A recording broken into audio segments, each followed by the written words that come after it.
Hello दोस्तों। क्या आपके साथ भी कभी ऐसा हुआ है कि आपकी ज़िंदगी से भी कोई ऐसी वस्तु जुड़ गई हो जिसे आप अपने लिए लकी मानते हो और उस वस्तु को हमेशा एक गुड लक की तरह अपने पास रखना पसंद करते हो सकता है कि जो चीज़ आपके लिए एक गुड लक की तरह काम करती हो वो किसी और के लिए एक बहुत मनहूस चीज़ साबित हो और उनकी तबाही का सबब बन जाए। आज हम ऐसे ही वस्तुओं की बात करने वाले हैं जो बेहद डरावनी और शापित थी। ये चीजें न जाने कितनी मौतों का कारण बनी और इनको अपनाने वालों की जिंदगी में तबाही के अलावा और कुछ नहीं बचा। Robert the doll. यह गुड़िया फ्लोरिडा में रहने वाले बच्चे रॉबर्ट यूजीन ऑटो को सन 1906 में उसके नौकर ने दी थी।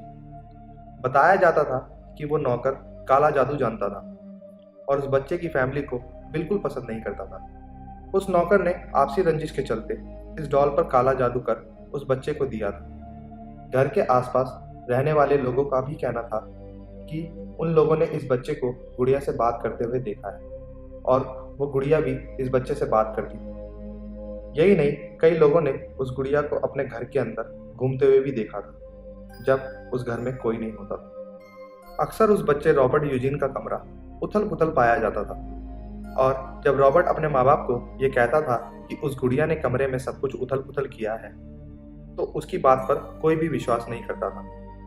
ऐसी ही डरावनी घटनाएं लगातार होने के कारण रॉबर्ट के माँ बाप ने उस गुड़िया को एक बॉक्स में डाल दिया और घर के एक कोने में रख दिया। सन 1974 में रॉबर्ट की मृत्यु हो जाने के बाद इस घर को एक दूसरी फैमिली ने खरीद लिया और उस फैमिली की एक छोटी सी बच्ची को यह गुड़िया मिली और एक बार फिर से घर के अंदर वही डरावनी घटनाएं शुरू होने लग गई। उस बच्ची ने बताया कि यह गुड़िया जिंदा है और उस बच्ची को जान से मारना चाहती है। इन घटनाओं से डरकर उस बच्ची के पेरेंट्स ने इस गुड़िया को फ्लोरिडा के ईस्ट मार्टेल म्यूजियम में डोनेट कर दिया, लेकिन यहाँ भी गुड़िया की डरावनी हरकतों का सिलसिला बना रहा। ऐसा माना जाता है कि जो भी इस गुड़िया की इजाज़त के बिना इसकी फ़ोटो खींचता है उस व्यक्ति को ये गुड़िया श्राप दे देती है और उस व्यक्ति के जीवन में अनचाही घटनाओं का आगमन हो जाता है। The women from lamp statue. The women from lamp statue को 1878 में सैप्रस के लैम्प नाम की जगह से डिस्कवर किया गया। 3500 बीसी की काल की यह प्रतिमा को एक पौराणिक देवी की प्रतिमा माना जाता था, जिसके कारण लोगों के बीच इस मूर्ति को खरीदने की होड़ सी लग गई। सबसे पहले इस मूर्ति को लॉर्ड एल्फोंड ने खरीदा और उसके बाद से ही एक के बाद एक रहस्यमय घटनाओं और मौतों का सिलसिला शुरू हो गया। प्रतिमा को खरीदने के बाद 6 साल के भीतर ही एल्फोंड फैमिली के सभी 7 सदस्यों की रहस्यमय कारणों से मौत हो गई। इस मूर्ति के अगले 2 मालिकों का भी वही हशर हुआ जो कि एल्फोंड फैमिली का हुआ था। चौथे ओनर का नाम सर एलन बीवर ब्रुक था। मूर्ति को अपने घर लाने के महज 1 साल के भीतर ही सर एलन, उनकी पत्नी और 2 बेटियों का भी देहांत हो गया, जिसके बाद से इस मूर्ति को बेहद मनहूस और शापित माना जाने लगा और सर एलन के बेटे ने इस मूर्ति से भयभीत होकर इसे रॉयल स्कॉटिश म्यूजियम को दान कर दिया। मूर्ति के म्यूजियम में रखे जाने के कुछ दिन बाद ही वहाँ के चीफ ऑफिसर को भी मौत ने अपनी आगोश में ले लिया और इस घटना के बाद से ही इस मूर्ति को शीशे के ताबूत में डालकर हमेशा के लिए लोगों की पहुंच से दूर कर दिया गया। The cursed chair of death. बात 1702 की है। थर्स्ट इंग्लैंड में थॉमस बसबी नाम का एक कातिल था जिसे अपने फादर इन लॉ की हत्या करने के जुर्म में मौत की सजा सुनाई गई। फांसी से पहले अपनी आखिरी इच्छा जाहिर करते हुए बसबी ने कहा कि वो थर्स्ट के अपने फेवरेट पब की फेवरेट चेयर पर बैठकर एक आखिरी बार खाना खाना चाहता है और अपना खाना खत्म करने के बाद वो खड़ा हुआ और बोला, may sudden death come to anyone who dare to sit in my chair, जिसका अर्थ है उसकी मौत तय है जो मेरी कुर्सी पर बैठने की हिम्मत करेगा। और तब से यह कुर्सी शापित हो गई। दूसरे विश्व युद्ध के दौरान रॉयल एयरफोर्स के 2 पायलट उस पब में आए और उस कुर्सी पर बैठने की जरूरत की और पब से निकलने के कुछ ही दूरी पर उनके ट्रक का एक्सीडेंट हो गया और दोनों ही पायलट्स की मौत हो गई। इस घटना के बाद से ही जो भी सैनिक या अन्य कोई भी आदमी कुर्सी पर बैठता था वो कभी घर वापस नहीं लौटता था। लगातार होती इन मौतों के कारण पब के मालिक ने इस कुर्सी को पब के गोडाउन में रखवा दिया, लेकिन यहाँ भी इस कुर्सी के श्राप ने लोगों का पीछा नहीं छोड़ा एक बार गोडाउन में कुछ सामान रखते हुए एक वर्कर उस कुर्सी पर बैठ गया और 1 घंटे के बाद ही उस वर्कर की रोड एक्सीडेंट में मौत हो गई। इस घटना के बाद पब के मालिक ने इस मनहूस कुर्सी को एक म्यूजियम में दान कर दिया और तब से इस कुर्सी को म्यूजियम में 5 फीट की ऊंचाई पर रख दिया गया ताकि कोई भी व्यक्ति गलती से भी इस कुर्सी पर ना बैठे। EBay haunted painting. सन 2000 में किसी अज्ञात व्यक्ति ने ईबे नाम की वेबसाइट पर इस रहस्यमय पेंटिंग को बेचने के लिए पब्लिश किया।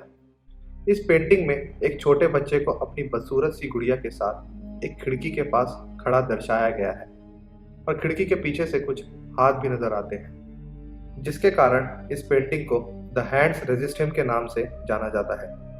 पेंटिंग को कैलिफोर्निया के एक कपल ने खरीदा था और कुछ दिन बाद कपल ने दावा किया कि रात के समय पेंटिंग के पात्र कमरे में घूमते हुए नजर आते हैं और कभी कभी तो पेंटिंग में दर्शाया गया बच्चा पेंटिंग से गायब हो जाता है। जो भी इस पेंटिंग को गौर से देखता था वो कुछ देर बाद ही बीमार महसूस करने लगता था और उन्हें कभी कभी कमरे में बेहद गर्मी का अनुभव होता था। एक व्यक्ति ने तो दावा किया है कि उसने इस पेंटिंग का प्रिंट आउट लेने की कोशिश की तो उसके प्रिंटर ने काम करना बंद कर दिया, लेकिन जब उसने किसी और फोटो का प्रिंट आउट निकाला तो उस आदमी का प्रिंटर बिल्कुल ठीक से काम कर रहा था। लोगों के इन दावों में कितनी सच्चाई है इस बात की पुष्टि आज तक नहीं हो पाई है और इस पेंटिंग के सच को कोई भी एक्सपर्ट नहीं समझा पाया है।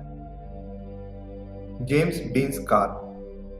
जेम्स डीन का जन्म सन 1931 में हुआ था और वो अपने समय के मशहूर एक्टर थे। उनके पास एक पॉश स्पाइडर 550 कार थी जिसे वह प्यार से लिटिल बास्टर्ड भी कहते थे। सन 1955 में आई सुपरहिट मूवी स्टार वॉर्स के एक्टर एलेक गिनीस ने डीन की कार में बैठने के बाद कहा था कि कार में बैठने के बाद उनको कुछ अजीब सा एहसास हुआ है और उन्होंने डीन से कहा कि मैं तो इस कार में घबराहट के कारण एक पल भी नहीं बैठ पाया। अगर तुम इस कार को यूं ही चलाते रहे तो जल्द ही तुम्हारी मौत हो जाएगी। ठीक 7 दिन बाद डीन की एक रोड एक्सीडेंट में मौत हो गई और उनकी कार बुरी तरह से क्षतिग्रस्त हो गई। उस टूटी हुई कार को बाद में जॉर्ज बैरिस नाम के एक व्यक्ति ने ले लिया।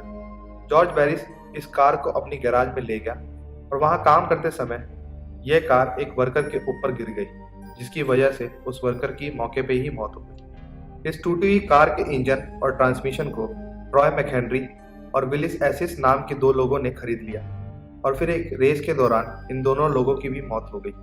जिन लोगों ने इस कार को या इस कार के किसी भी पार्ट को अपने पास रखा उनकी मौत हो गई।